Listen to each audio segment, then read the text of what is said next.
And welcome back to Coast. George Norrie with you, along with our investigative reporter, Cheryl Jones. Cheryl, welcome back to the program.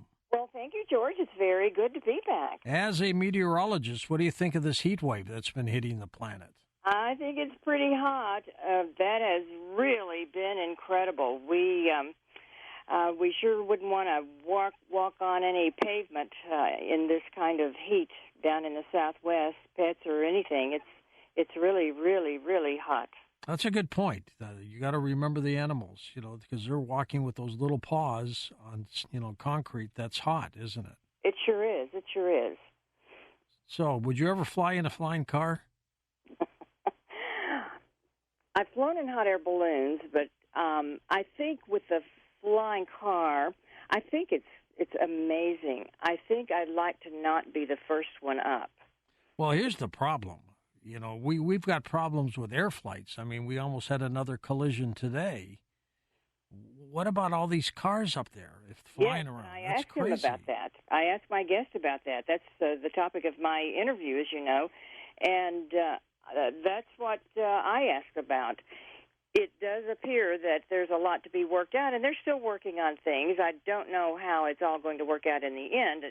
When I say they, I mean the regulators, the FAA, and all the government officials that are working together on the industry. So it remains to be seen, but it's happening, and it's happening in various countries around the world, and we just kind of have to buckle up and see what happens. I would use a flying car to pass over one car that was stalled in a freeway or something, but I don't think I'd use it to fly in the sky. Well, I think that may be one of the uses of this as time goes on, because there are various uses for a vehicle that is different and has different capabilities from what is currently available. So it could be that there would be areas like in rescues where this might be, the ideal vehicle to use. We shall see. Well, anyways, tell us about this incredible story. Well, George, it is time to buckle up your seatbelt. Were the Jetsons showing us our future mode of travel? My guest is Duran Merdinger. He's an entrepreneur, CEO, and founder of Durrani Aerospace, and he says the future of the flying car is now. He's pretty amazing. He made headlines in history just a few weeks ago as first in the U.S. to successfully pilot a personal two-seater flying car, a vertical takeoff and landing aircraft. This flying car is called the Durrani H1. It's named after Duran, and it can reduce a 2-hour commute to minutes. It can be parked and charged in a garage and avoid all the heavy traffic that you're talking about on the highways. The goal is to bring a new way of travel for various personal and official purposes that's technically advanced but safe, simple, and environmentally friendly. This manned flying car has been a futuristic dream of visionaries for years, and it appears that the dream is now finally becoming a reality. A flying car may be coming soon to a garage near you. Here now is our conversation. Hello, Duran. Welcome to Coast. Yeah, hey, Cheryl. It's a pleasure being here. Thank you for inviting me. You're the founder and CEO of Durrani Aerospace, and you say there will be a flying car, the Durrani H1, ready for sale to private individuals that can actually park it in the garage at home by the end of 2024. That's next year. Yeah, probably 24 to 25. That's the goal that we're doing. So basically, we started 2016. It was a garage project, as many of the inventions started at my home. I just saw how this technology, small kids are flying with it. For me, it's the eureka moment when I saw I was stuck in a traffic jam. I saw this small kid. He was playing with his drone, and I'm saying to myself, I mean, we all know flying cars are coming, so why not scale this thing up? And it took me on a journey. I think we're 6 years now. And the end of February, we, prove our case. We've been flying inside our, warehouse, which is harder even than outside, and made a lot of progress with a little amount of money. Who will likely be the buyers for your flying car, and who's your target customer? Yeah, so interesting. We had a couple of articles, and we started getting, pre-orders. I think now we're over 300 requests for pre-orders. People already deposited money to be in line because, it takes time until the first units comes out. And we noticed from different. I mean, we have a doctor that lives in the airport community. He's also an investor. He's a pilot. He wants to fly to work.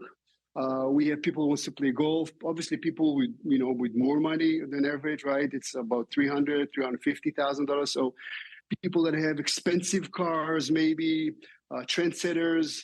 I mean, there's so many of them out there that wants to experience this. This is really something different from a different world. What's different about your flying car, the H1, the Durrani H1, compared to other startup company versions? When we're saying a flying car, this is like a very, very broad spectrum. These are different target markets. So the flying car today is divided to basically three main, as I said. So the biggest one made more of the hype is what's called air taxi. So it's a ride sharing. It's all electric. You drive with your car to a vertical helipad, and then you take a vertical service like an Uber or Lyft. The other side of it, what's also called a flying car, it's an ultralight. It's a one person goes up to enjoy a couple of minutes. We are for personal use, so we are doing something different. And to our understanding, we might be the only one in the U.S. that doing that category, light sport aircraft, a 2-seater, about a 500-pound payload. And we are aware of other ones outside of the U.S., but not going into certification with the U.S. itself for that category. What got you into this aerospace and flying car design? I always looked at those futuristic movies. If you'd say, Star Wars, Fifth Element, obviously Jetsons. When I was young, I got these comics book from my older brother. Back to the Future. I mean, all those things in the movies that we saw, we knew that they were coming, right? We knew we don't have that technology as of today, but they're coming. And there's this very known author, Jules Verne. He's an inspiration. About 200 years ago, I think, something like that. He wrote, the flying to the moon and diving in a submarine before the technology permitted that. So it's just, it's just part of evolution of technology, and maybe what we as a human, are really aspiring to. And now this technology is here. You don't have to have, scientists researching in the future. It's already available, readily available here. And it's already proved. So in fact, it's like an old technology in a way. I mean, it's just putting it in a good product, a good, offering that makes sense for the public. So here, what we're saying is, it's not just about getting from point A to point B. It's really about how you're getting there. So you're flying or hovering a couple of hundred feet, enjoying nature in a way, and experiencing something that we already forgot that is out there, which is nature, without trying to change it too much. And that brings us to the history of the dream of the flying car. And it goes way back, even back before Henry Ford, who did so well with the Model T. He was so inspired to build a flying car, but never got the flying Model T off the ground, so to speak. And there were others. There was the pioneering inventor, Paul Moeller, who spent his life working to get his sky car into production. And then there's Elon Musk coming along with his dream, what is called the flying Tesla Roadster. So there's been several stages along the way, and inventors who were really visionary, and they paved the way for what's happening today in this evolution of flying cars. Yeah, so I think about, Mueller and about other visionaries before that. So there are a couple of things that needs to happen to achieve that goal. First, the technology needs to be ripe, and we need to be ready for that. And at that point, I think Mueller did not use electric motors or batteries. All the parts, also flight control system, very important. They were not ready. They started to get ready when maybe 10 years ago, as more electric vehicles are driving, streets, and also you saw the drones, so the autopilot, the system that controls the flight, and obviously all, everything that involved around it.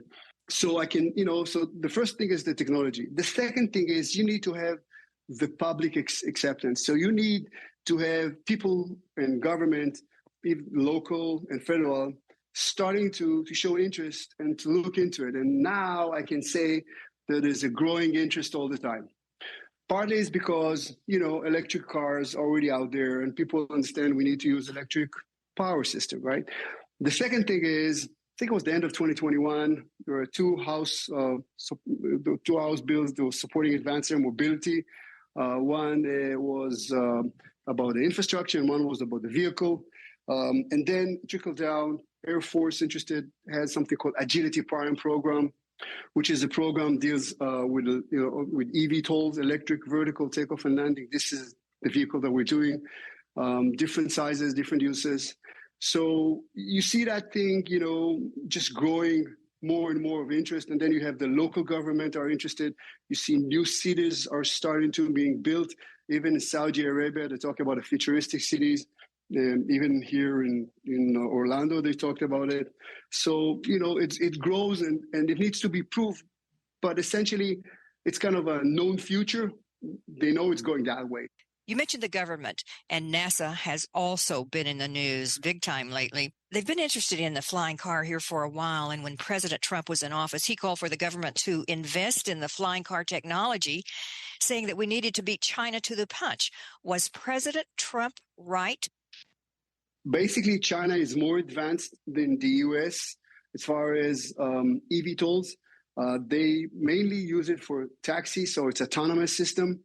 They have their own design, which is open blades, means like open props. We have a different design. We believe that our design is better because we have ducted fans, so they're enclosed, shrouded, which give us a lot of benefits, including lift and safety and noise levels. But yeah, China has more, is being more progressed than the US. A couple of things happened. First of all, unfortunately, the US let China have control, but the US is the leader, the most competitive country in the world. And this is embedded in how US, was formed as a country. And maybe we're starting late, but I'm very, I'm 100%. I believe 100% that we will be, as always, become the leader in that. We didn't put, the target, the aim at the target until now, but I think it's shifting. I feel that very strong. I see the excitement, and I think the government, both, as I said, federal and local, are very interested. And it's just time, and we are doing it. You mentioned the electric and the lithium. Tell me about the two-seater Durrani H1 propulsion system and the dependability of it. How long will a flight last? What we're doing is we have about 10 motors in our system. So 8 will take you vertical. So if you see in our website, you would see that we have like 4 ducts. And shrouds, right, enclosed. And each one we have a set of 2 motors, 2 props. So in our case, should one of these fail, one motor or propeller in one of the ducts of the 4 ducts, the system can sustain, and start automatic descent, landing safely, up to 4 of them. In our case, also, the system is built carbon fiber, which is very strong, very rigid. And if you see Formula One, the driver will hit the wall at 320 kilometers an hour and will come out shake, but he's alive and well. So this is called a carbon monocoque. This is what we're doing for the H1 P2. It's currently under development. So it's more rigid than just aluminum, who will, just cramp right on the passengers. And another thing is, should everything else fail, we have a ballistic parachute that will deploy and will land the whole vehicle. So as far as range, at this point, it's about 60 to 100 miles. We hope to achieve 100 when we would start delivering somewhere, beginning of 25. And as far as time, between 40 minutes to 1 hour of flight time. Cruise, it's about 100 miles an hour, and max is 140 miles an hour. So we will park in a 2-car garage. So we charge at home, all electric, taxi in and out, pretty smooth, pretty easy. Very simple to use. What kind of flight testing and certification has your Durrani H1 flying car been through, and what remains to be done before you get it to the open market? So what we're doing is we're developing the H1 under what's called an LSA type certification, light sport aircraft certification. This certification is for a specific usage, and it's something you do parallel. It's not doing it while you're doing it your design. It's you're creating that part and then you certify, create a part and certify. So it's a process that runs parallel to our development. It's a single engine aircraft, 20 hours of a course. You do it at the premises of the factory, right, with your driving license. So it's just, again, like putting the right package, right offering, and I think we're doing well with it. I feel confident with the team that we have. He's excited about this, Cheryl. He is. He's very excited, and it's amazing that I did not realize that there were so many startup companies, not only in the U.S., but in other countries around the world, who are really going full speed ahead on this. And can you imagine, George, having a small electric flying car parked at your doorstep in your driveway or your garage? And as it turns out, it's no surprise that he had a fascination at an early age with futuristic interest in sci-fi like the Jetson cartoons and Back to the Future movies, and later changing that fascination into aerospace design expertise with drones and advanced technology, and finally a flying car. And it's interesting that so many visionaries before have had the dream of successfully launching a flying car, but as he said, the elements weren't there, the technology or the support from the government or the community. And then coming up in our next segment, among other things, I'll talk with Duran about the safety of the flying car, like as you mentioned before with other craft in the sky, the training needed to fly one, emergency landings, and his thoughts on overcoming that flying car fear factor. Cheryl, how high up will these vehicles go? They will go up. That I'll have to check on that in just a second. I had some things there mixed up. I'll check on that, and then I'll get back to you. But I mean, not as high as a plane, right? They don't go all that high, just a couple of hundred feet. There's just no way you could have all those cars up there that congested. I mean, people would be crashing and smashing down on people like crazy. Well, when we talk about that in this next segment. It's crazy times. Tell us your website, would you? Okay, I'm having my audio. I'm sorry, my audio is dropping out with you a little bit here. My website is Cheryl Jones, CherylJones.com. That's 2 L's. All right, Cheryl, we're going to take a short break and come back with part 2 of your report on flying cars. And folks, to remember the Jetsons a long time ago? George Jetson, that was his name. And welcome back, George Norrie, along with Cheryl Jones. Cheryl, could you imagine people with DUIs in the air? That would be difficult. And I asked him about that, and it's really something I think that they're going to have to work out. There are sensors, and he explains all of that about other objects in the air, but that is definitely something to think about. But they are working on all of that and trying to navigate and set up the infrastructure, so we'll see what happens. It is definitely, George, history in the making, and as I continue my conversation with Duran Merdinger, and he is the CEO and founder of Durrani Aerospace, about the Durrani H-1 flying car. It is low altitude, commuter daytime flights with some surprising answers about his futuristic approach to designing and developing this futuristic flying car, along with some of the biggest challenges he's encountered. And he talks about the pilot training, what it takes for certification, the safety precautions, what happens if there's an emergency landing in a flying car, and his thoughts on overcoming the flying car fear factor, and why he thinks it's important to create your own reality in life and in miracles as well. And having just completed the first piloted flight test of its personal electric flying car, it certainly is a milestone for Durrani Aerospace, and that does bring us closer to what were dreams of the future. And here now is part 2 of our conversation. Duran, you said you only need 20 hours of training to pilot your own flying car and a driver's license, of course. How many hours of solo flight would that include? So the 20 hours include 5 hours of solo and then basically 15 hours of training. And this is being done for an aircraft which is more complicated to control than what we do. So the LSA of today is much more complicated to control and fly than the Durrani H1, which is, forgive me, it is already stupid simple to control. And everybody that come to our, facility and wants to try to fly it, the simulator, he sits inside, it's a full-scale cockpit, and he sees like 3 clicks of a button and you're flying. So it will be much easier to control it. Another thing is, until now, you would fly by something called IFR and VFR, which is instrument flying rules and visual flying rules. NASA is working, because we are meeting them, on DFR, digital flying rules. So in every machine like that, there'll be a kind of an atomic device that you'll know exactly, it will be like a dot in the three-dimensional world, right? That will know exactly where it is. Also, there are already, air traffic systems being introduced to FAA to be certified that will just, people will drive those roads in the sky. It's called corridors, and also send payloads, just for like Amazon and other stuff. So this is already in the process for the last couple of years. It's just it's going to get more and more.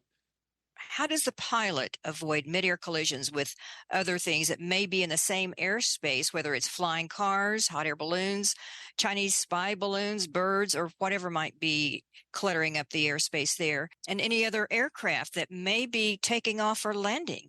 If I compare it again to the two-dimensional world, you're driving in the car, you have a very poor vision. You cannot see too far ahead because there's so much in front of you, so many moving objects. When you're driving in a three-dimensional world, the sky or the surface of the area around you basically is very open. You can see for miles ahead. It's not like it's congested, right? So, and with the drone, you have cameras, obviously, for things that you can't see below you. So you're able to see everywhere. First of all, the vision is the first choice of the safety that you'll be able to see around you. The second thing, you have multiple sensors. Obviously, you have a geofencing inside embedded, but also you have anti-collision sensors, for example, like the ones you use in the car, that you can get close to something. But this is really when you get close, you have that. They use those technology already today in cars. It's called radar. I mean, you drive cruise control and the car will start to decelerate when you're getting in front of you. In front of you, there's a slowing car. So those technologies already exist and they're pretty safe. So these we are utilizing inside. So what we're doing is to take all the complexities, is to create something kind of a Swiss knife, if you will, that has all these qualities and abilities, but just bring them to a nice package that is affordable, but also very practical. And also, as far as the altitude, LSA can fly up to this current LSA, up to 10,000 feet. Now, bear in mind that for us, we don't need to go to that level. We are flying a couple of hundred feet, probably like a drone, up to 1,000 feet. This is the comfortable zone because we're going up, and the more you go, the higher you go, the more energy you burn using those blades, those electric motors. So the idea is to go up and transition to horizontal flight as soon as possible, because then you're more effective as far as energy. Is there a weight restriction, and would someone have to be weighed before they go aboard a two-seater flying car? Weight, obviously, is always a big thing in aircraft, definitely in eVTOL. In our case, we are limiting to 500-pound payload, which includes, obviously passenger, any suitcase or equipment that you want to take, or a golf club. This is also something that a golf set that we were asked that if somebody wants to fly to play golf with it. Obviously, you have to land and you have to have a landing space. How much space does the Durrani flying car need for parking in or out of the garage or taking off and landing? Is it much like a helicopter with a vertical lift and landing? Yeah, it's very similar to a helicopter. In our case, you think you're sitting on kind of on a cushion of an air, like a flying carpet in a way. So it throws the air downwards from 4 ducts, and so it basically balances itself. So very, very accurate. So you land and you can park it, and it's designed to be parked in a 2-car garage, also be charged there. So you just have to taxi in and out. What about landing places? maybe a parking lot is full or the place has already been occupied that one planned to land, wouldn't the destinations be limited to places if they didn't have dedicated parking spaces? Will the infrastructure need to be changed and adjusted? I don't think so. I think you can land basically wherever it's flat, right? Any surface where that is flat, you can land on. Now, as far as charging, we are designing it in a way. This is how we're developing the system. So you have 4 types of charging. One is the fast chargers, which you can buy and have in your own garage, and the second is an EV charger. We're using, the plug that will be universal, and they're getting into that more and more. So, what weather conditions are ideal to have a very safe flight in a flying car such as this, and what weather conditions do you have to avoid? So this will be like an answer like much of the general aviation. What's safer to a regular, aircraft, helicopter will say for us. I believe that we can show that this vehicle is safer because it has those multiple redundancies and obviously multiple, props and those auto system, autopilot. I think this will be a beautiful system to save people before and after, a hurricane. You can send a swarm of those to just take people out of those danger zones. So there are multiple ways that you can use it to help assist people. What if someone is having a very nice flight in the Durrani H1 and all of a sudden rough weather comes in more than expected and there's no place to land immediately? What does one do in a flying car? So it's not automatic descent. Just automatic descent. There's a push of a button and again, rough weather is something that you already get the meteorologic map. You already know the condition. But if something really unexpected, you just start automatic descent. That's it. Just press the button and you don't even have to do anything after pressing it. It will start automatic descent. Unless it detects a movement below, it will not land, let's say, you have to override it. For example, there's the water, you have to override because you will see the surface is not stable and you have to override and say, okay, land it if you need to do that. And it will float. To people who really can't wrap their heads around flying in the airspace where there's not as much control, what do you say to them when people say, oh, I would never get in a flying car, that's too scary? We're not going to fly 10,000 feet. We're going to hover at 5 feet, 6 feet. So don't worry about it. Sit next to me. Let's enjoy. And we're going up like an electric elevator. You're looking around very slowly, very comfortable, 5 feet, 6 feet. I'm sure he will want to go more, or he or she will want to go higher, because it's about safety is a feeling. So you just have to sit there and start enjoying it. The beginning you don't know what to expect, so you're afraid, right? But then when you see this experience and you see how you control it, how easy it is, how it's accurate, you will demand more of the machine, and the machine will give it to you. What has been the biggest challenge that you've had to overcome during this process and development of the flying car? Well, my answer will not be the regular one. I already apologized ahead. I think the biggest challenge was Doron. the biggest challenge was me. Obviously, there was always a problem. You could say this technology, that person is missing, that funding is missing, and it's all correct. But I look at life in a way that I believe that we are creating our own reality. So all the dreams, the wishful thinking, and also the fears, right, are all embedded in us. So, we experience them. And when you create something, you need to focus on your dream. My goal, my task is to show everybody what I see. So we're putting our dreams, our thoughts inside, and focusing on what we love rather than what we're afraid of. So I want to be focused on what I love and what I'm doing. And this is the result that I'm getting. So I see when we are focused on that, we're getting those results faster and better way. Again, miracles. This is what we're doing now. So I'm the only problem. The challenge of myself. Well, it doesn't sound like you're a problem. It sounds like you've managed to focus brilliantly on your dream. Well, thanks God, I was given, those directions, and I feel that, we're on the right track. Amazing things are happening, and obviously there's always challenges, but, those challenges are only to make you better, right? And it helps us make that vehicle better.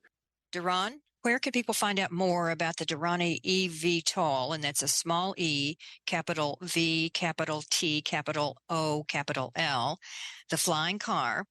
Give us your website and your social media. It's very simple. You just Doroni. It's a DORONI.io. IO is input output, so it's very easy to remember.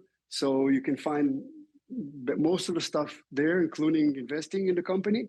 We are on LinkedIn, we are on Instagram, we are on Twitter, we are on Facebook. We are open to questions, people reaching out to us. It's called you just info@doroni.io. Very simple, and we're communicating. We're happy to get advices, suggestions, whatever people think. We're out there, we're exposed, so feel free to engage. We are very, very comfortable with that. Duran Merdinger, it's been a delight to talk to you and find out about the flying car and what's happening here in this whole environment. You're the founder and CEO of Durrani Aerospace. Thank you so much for sharing your time with us tonight on Coast and bringing us up to date on the flying car that you say will be coming to a garage near us in the very near future. Thank you so much, Cheryl, for that time and for Coast. It's a pleasure. It's a pleasure and it's an honor. Thank you so much. I don't know, Cheryl. My jury might be out on this one. It might. We just have to wait from the ground and watch and see what happens. It's definitely happening around the world, and he did say that around 200 feet up to 1,000. But the higher up you go, though, the more energy is burned. And I think initially the plan is not to be in congested areas, is to be in more rural areas, which, hopefully one would kind of know what is in the airspace or what you're encountering. And then the sensors that are built in and the computer systems, they have a lot of confidence in that. But I'm like you. I think I'll wait and see what's going to go on. But it's interesting to know that it is in development and it's a reality. It's going to be there. It's as he said, not going from point A to point B, but how you get there may become a thing of the future, and it has a price tag. You have to have enough spare change for such a futuristic second vehicle, but it does come with a ballistic parachute. It's capable of parachuting down the whole aircraft, and it floats. Hopefully that wouldn't be needed, but he says this flying car is just the beginning with this technology that we're poised to revolutionize the personal transportation system in ways that we could only dream of. Now, it can't stop. It can't hover, can it? It can hover. It can hover, but it's unlike a helicopter. But the thing about this is that it's a straight vertical takeoff and a straight vertical landing. So that's why, that it's small enough that it can fit in a 2-car garage, so you can taxi in and out. So you could just be like George Jetson. You could just go to your garage, hop into your flying car, and take off from your driveway. How much would one of these vehicles cost, Cheryl? Around right now, he's saying that they will be around $250,000 to $300,000. That's a little beyond the change that most of us have handy for a second luxury vehicle. But some government agencies, NASA's interested. He says, as he mentioned, in certain rescue situations like with hurricanes and so on, they could be useful. And some people with the money, there are people with the money who want to make a very short commute in minutes that normally would take them a couple of hours, as he referred to.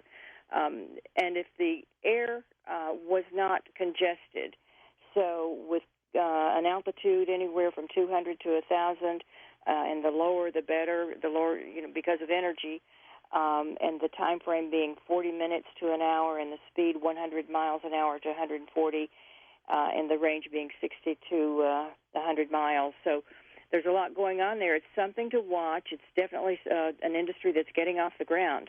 We're going to come back and take calls with Cheryl Jones in an open line forum when we come back. Ask her questions about what you just heard, about flying cars, about the UFO hearings that have been happening in Washington. Check in with us in just a moment.